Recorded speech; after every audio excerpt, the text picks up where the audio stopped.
Hello, and welcome to another video lecture for Mr. Mosier's 8th grade U.S. History class. This is part of our lecture series looking at global expansionism, America becoming a world power. Today's focus will be on the development of U.S. foreign policy during this era of global expansionism that takes place between 1867 and 1919.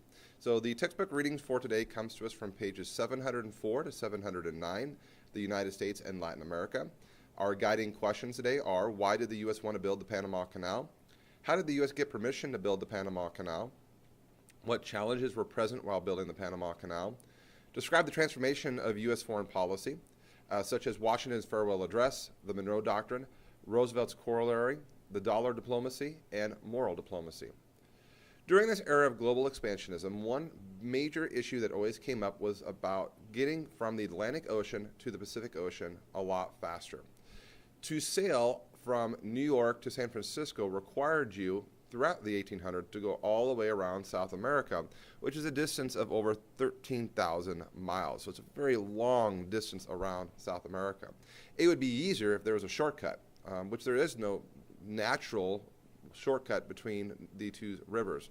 But the shortest distance here is on a place called the Isthmus of Panama, which is about a 50-mile wide stretch of jungle and mountainous regions where you could possibly make a man-made river or a canal to decrease the amount of time.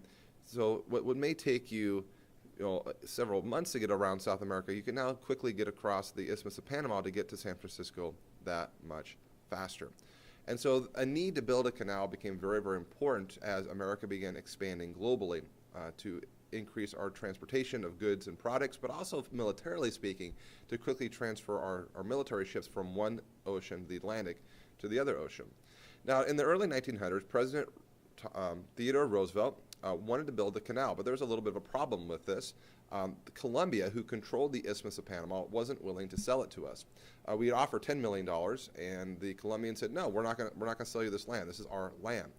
Roosevelt was a man who was not necessarily wanting to take no for an answer, and so he decided to support the Panamanians, who didn't like being ruled by the Colombians, and send down several warships, American warships, to provide support and assistance to help the Panamanians win their independence from Colombia. And of course, once the Panamanians win their independence, they are more than gracious to sell us that land to President Roosevelt. So as Roosevelt was trying to negotiate, and Congress trying to negotiate this idea of the Panama Canal, he was asked, well, what happened here? And Roosevelt said, I took the canal zone and let Congress debate, and while the debate goes on, the canal does also. So Roosevelt was really this man of action. He was not willing to just wait for things to take place. If he wanted it done, he was going to take care of it, and which kind of embodies his foreign policy of this era of the 1900s. The Panama Canal was very difficult to build. It is in a jungle region, so many workers will die from disease while building the canal. It takes several years for them to finally build it. Eventually, in 1914, the canal opens. In 1921, the United States kind of apologizes to Colombia for kind of taking the land from them and agrees to pay them $25 million in reparations. This was done as a good faith effort to help ease relations with the Colombian government, to kind of help restore more of a friendly relationship with that nation. Between 1914 and 2000, the United States maintained control over the canal, and then basically in the 2000s, America kind of gave the canal back over to the Panamanians, although the United States does hold the right to kind of keep that canal in protection. So if it's ever threatened, the U.S. does reserve the right to provide military support to protect and keep the canal open. During this time period, during the expansionism era, there were three main foreign policy changes that take place during three presidents' administration: Theodore Roosevelt, William Taft, and Woodrow Wilson. And they are known as the big stick diplomacy, dollar diplomacy, and moral diplomacy. President Roosevelt loved a saying called, speak softly and carry a big stick and you will go far. This is an African proverb. And what Roosevelt meant by this was that we should be able to use force if necessary, or at least show force if necessary, in order to get countries to do what we want them to do. This idea of a cop on the beat who doesn't necessarily always have to show force and actually execute force, but just has to be willingness to show that kind of we're here to patrol, sometimes can help decrease problems in a particular area. And that's kind of what Roosevelt felt by his big stick diplomacy, which is kind of named after this African proverb. Big stick diplomacy refers to the U.S. can intervene in domestic affairs of its neighbors if they proved unable to maintain law and order on their own. The idea is that America will use military force if necessary to keep Europe out of our neighborhood, and that we will serve as kind of the primary chief police officer of this particular region. This is really a corollary or an addition onto an earlier foreign policy known as the Monroe Doctrine. And this idea that we are going to protect Latin America and use force if necessary. So Latin America would include basically Mexico and Central America, the Caribbean islands, and all of South America. So Roosevelt is kind of expanding our influence, saying that we're not just going to focus on our country's needs, but also on some of the international problems that might be existing in our area, and we will step in if necessary, if we have to. Now, the other presidents that will follow President Roosevelt, President Taft and President Wilson, will put some minor changes onto this foreign policy.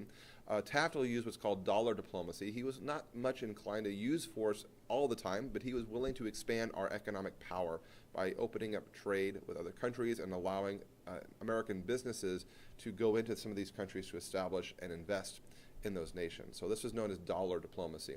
President Wilson, who follows President Taft, was more of a moralist, and so he felt that we should only work with countries that are really democratic and not hostile to the United States. So we've kind of undergone a shift in American foreign policy that dates all the way back to our first president, President Washington. President Washington called for a policy of what's called isolationism, this idea that America should stay focused within our own country's boundaries and shouldn't always interfere or get involved in other countries' problems or affairs. Washington was very concerned that if we got involved in problems in Europe that could be easily sucked into, and as a very young nation, we might not be adequately prepared to prevent us being hurt by getting involved in other nations' problems. A future president after Washington, James Monroe, will kind of expand on this idea, saying that we're not going to only worry about our country, but we're also going to say that the Western Hemisphere really should be only for the Americans, and Europe needs to stop colonizing and get out of the Americas. And so this becomes known as the Monroe Doctrine. And so it's kind of this is our area, the Americas are kind of our area, Europe stay out. And then when Roosevelt becomes president in 1901, he adds his corollary, or his big stick diplomacy, which is we're going to use force if necessary, and we're going to kind of police the wrongdoings in this particular neighborhood. And then that was followed by Taft's more economic involvement, especially in Latin America, and then Wilson kind of promoting democracy throughout the Western Hemisphere and protecting countries that are democratic and preventing them from slipping into it like a dictatorship. So we've kind of undergone this huge transformation during the late 1800s and early 1900s of getting away from Washington's isolationism, which is staying away from other countries' problems, to starting kind of getting ourselves more and more involved into foreign policy, into foreign problems in other countries. This is going to continue to expand during both world wars, World War I and World War II, and then even expand even greater during the Cold War, which we'll come back to at a later time. So this has been a look at the expansion of American foreign policy, the building of the Panama Canal, and big stick diplomacy, and moral diplomacy, and dollar diplomacy. So thank you for listening. As always, if you have questions, please come talk to us. So thanks. See you later.